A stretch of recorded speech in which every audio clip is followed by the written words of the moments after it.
Wakil Kepala Kepolisian Negara Republik Indonesia, Wakapolri, Komjen Pol Dedi Prasetyo memimpin apel kesiapan pemberangkatan pasukan dan kendaraan ke lokasi bencana Sumatera. Apel tersebut digelar di lapangan utama Markas Komando, Mako, Brimob, Jalan Komjen Pol M. Jasin, Kelapa II, Kecamatan Cimanggis, Depok, Jawa Barat pada Senin, 8 Desember 2025. Usai apel, Dedi juga melakukan pengecekan langsung kesiapan personel hingga kendaraan SAR yang sudah disiagakan di lokasi. Karopenmas Divisi Humas Polri Brigjen Trunoyudo Wisnu Andiko menjelaskan, total ada 638 personel Polri yang akan diberangkatkan ke Aceh, Sumatera Utara, dan Sumatera Barat. Mereka akan diperbantukan untuk mengoptimalkan dan bergantian dengan anggota Polri yang sudah diterjunkan ke lokasi lebih dahulu. Ada 361 personil Brimob dan kemudian ada Sabara sebanyak 200. Kemudian 12 ambulans dengan 48 personil Nakes dan K9 ada 19 ekor 29 personil termasuk Nakes dari K9-nya, kata Wisnu di lokasi. Selain itu, juga terdapat 15 unit dapur lapangan, 12 water treatment, dan perlengkapan SAR lainnya. Polri juga memberangkatkan berbagai jenis kendaraan SAR, seperti mobil ambulans dan kendaraan-kendaraan taktis teknis lain yang sifatnya untuk rescue.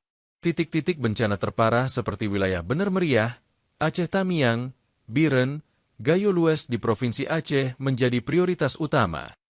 Assalamualaikum warahmatullahi wabarakatuh. Selamat siang, salam sejahtera bagi kita sekalian. Rekan-rekan media yang saya hormati dan berbahagia, pada hari ini sekali lagi mari kita turut berempati kepada saudara-saudara kita yang masih pada hari ini mengalami pasca bencana ataupun ada beberapa hal karena cuaca bencana-bencana susulan, khususnya di Sumatera, yaitu wilayah Aceh, Sumatera Barat, dan Sumatera Utara.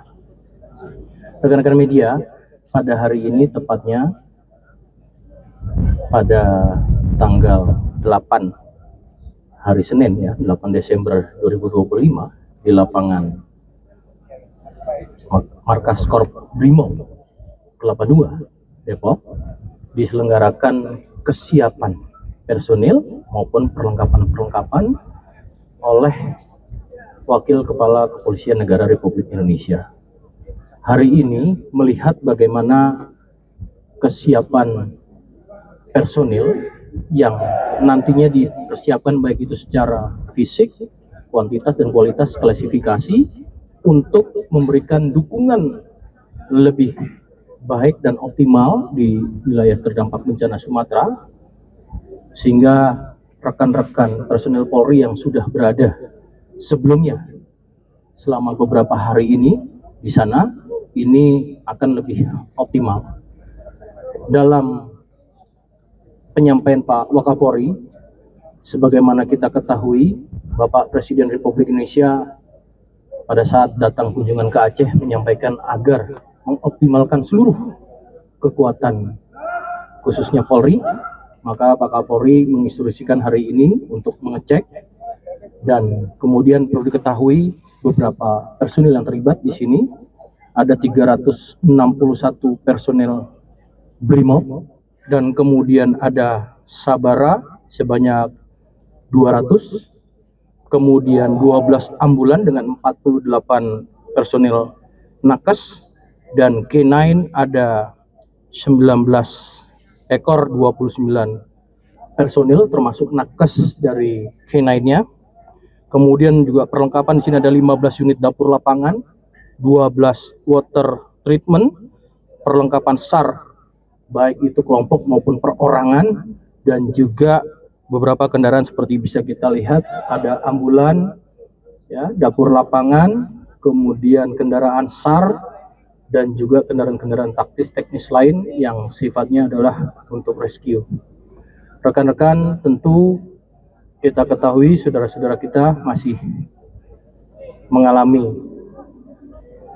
beban pasca bencana alam ini, maka kehadiran Polri untuk masyarakat betul-betul sangat diharapkan, sehingga segala perkuatan termasuk akan dilakukan evaluasi oleh Pak Kapolri terkait beberapa perkuatan personil yang tidak terlibat dalam kegiatan-kegiatan kepolisian seperti pelayanan ibadah nanti Natal dan Tahun Baru, kemudian juga dalam kegiatan pengamanan kegiatan kepolisian lainnya, dan juga dalam hal kegiatan-kegiatan yang memang berpotensi untuk menjaga stabilitas situasi. Namun demikian, tujuan ini adalah untuk menjaga stabilitas dari kehidupan sosial masyarakat yang terdampak bencana. Kami juga memprioritaskan beberapa untuk membantu saudara-saudara kita di Aceh, di Sumut dan Sumbar terkait dengan selain yang sudah kita lakukan pertolongan, pencarian evakuasi korban dan juga bantuan, ya.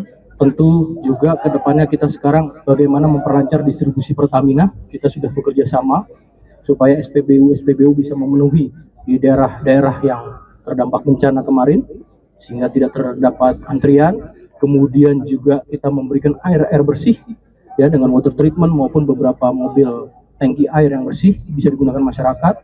Kemudian layanan kesehatan, kemudian juga memberikan hal khususnya kita ketahui anak-anak kita kaum rentan juga termasuk diantaranya dalam menghadapi ujian.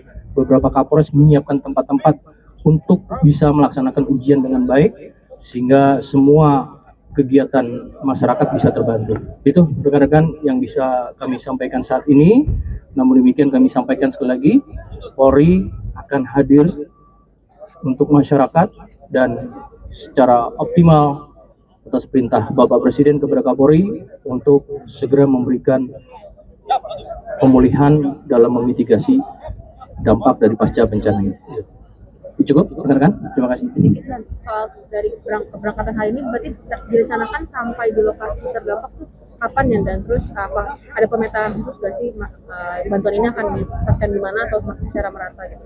Iya, tentunya pembagian ini nanti akan didistribusi ke seluruh polda-polda, di mana mapping di polda-polda seperti di wilayah Aceh ada di daerah Bener Meriah, ya, kemudian ada di Aceh Tamiang, di Biren, Gayo Luas, dan beberapa daerah yang terdampak termasuk di Sumatera Barat, daerah Agam, ya, kemudian di Tapanuli seluruhnya beberapa kabupaten ini akan diprioritaskan menggantikan juga atau mengoptimalkan juga kepada teman-teman yang sudah lebih dulu di sana.